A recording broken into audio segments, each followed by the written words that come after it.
تاریخ کربلا بہت سارے لوگ نقل کرتے آئے ہیں۔ اس کو میں 3 سے 4 ویڈیوز میں انشاءاللہ ختم کروں گا۔ جب حضرت امام حسین رضی اللہ تعالیٰ عنہ مدینہ سے کربلا تک کے لیے گئے، یہاں سے میں اس کا آغاز کروں گا۔ آپ میں سے جو بھی میرے چینل پر نیا ہے تو پلیز میری اس سے ریکویسٹ ہے کہ چینل کو سبسکرائب کر لیجئے، ویڈیو کو آخر تک لازمی دیکھیے گا۔ رات کی تاریکی نے صحرائے عرب کو اپنے دامن میں ڈھانپ لیا تھا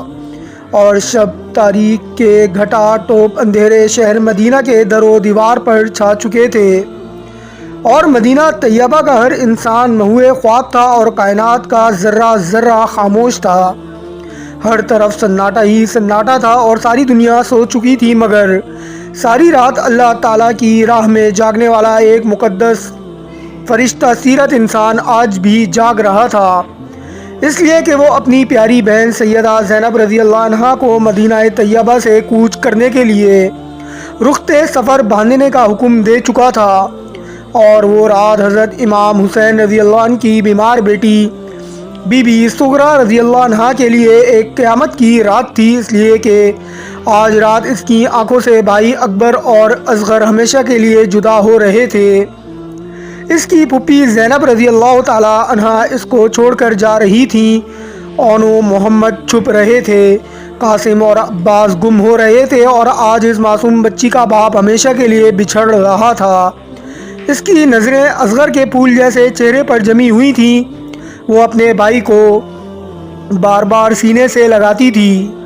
بار بار منہ کو چومتی تھی۔ اس کا دل کانپ رہا تھا اور آنکھیں اشک بار تھیں،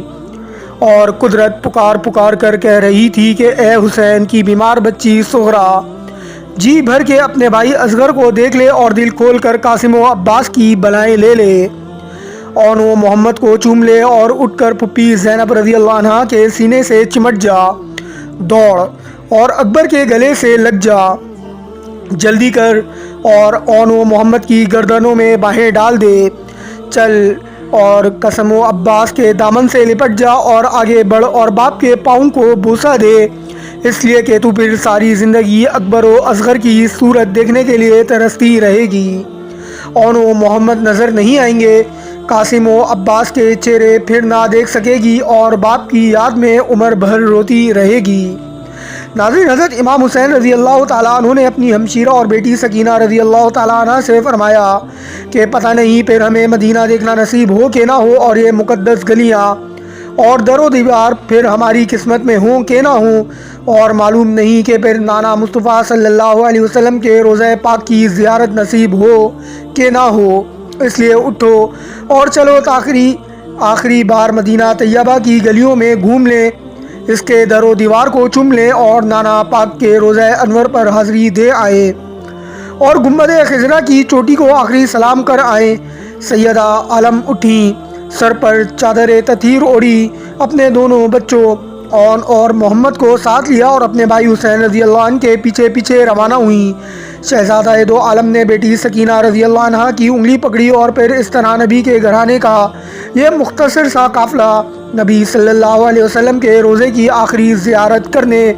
اور نبی صلی اللہ علیہ وسلم سے مدینہ طیبہ چھوڑ دینے کی اجازت لینے کے لیے آہستہ آہستہ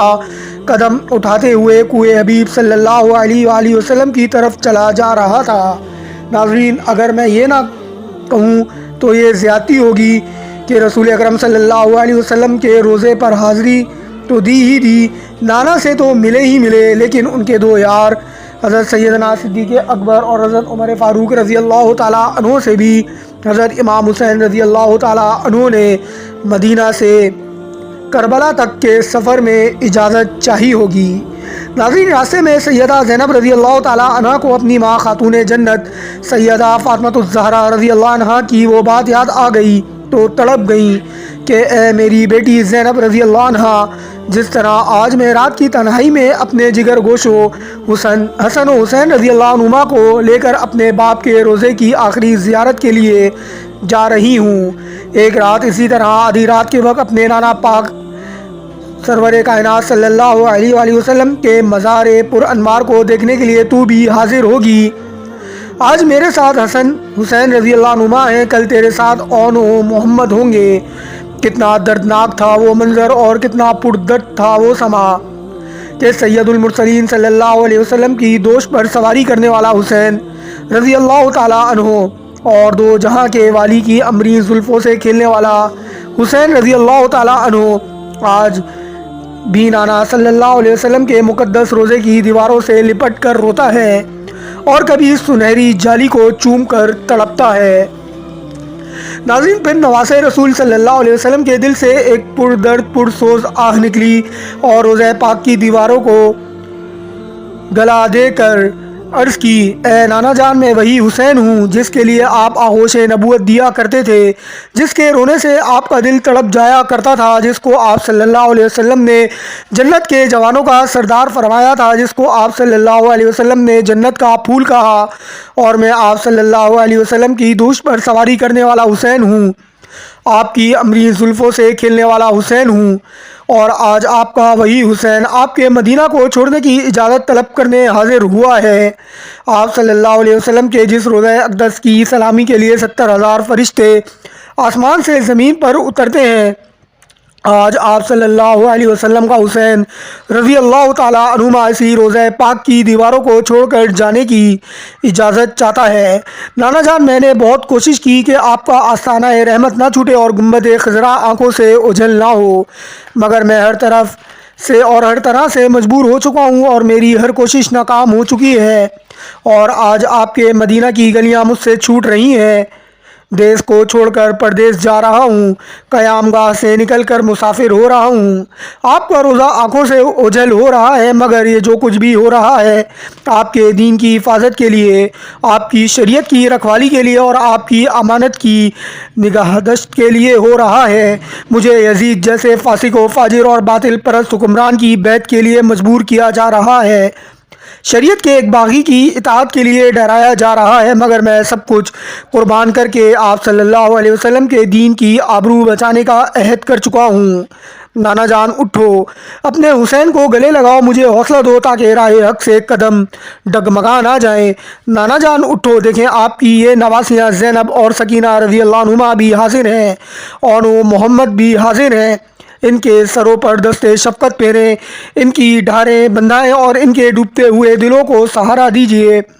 اور دامن رحمت سے ان کے آنسو پوچھیے۔ نانا جان، میری معصوم بچی سغرا بیمار ہے، اسے میں آپ کے حوالے کر کے جا رہا ہوں، وہ تنہائی میں گھبرائے نہ، میری جدائی میں چلائے نہ، اس کا خیال رکھیے۔ باوالا خاک کربلا، صفحہ نمبر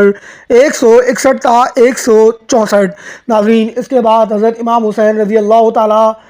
عنہ نے اپنی والدہ حضرت سیدہ فاطمۃ الزہرا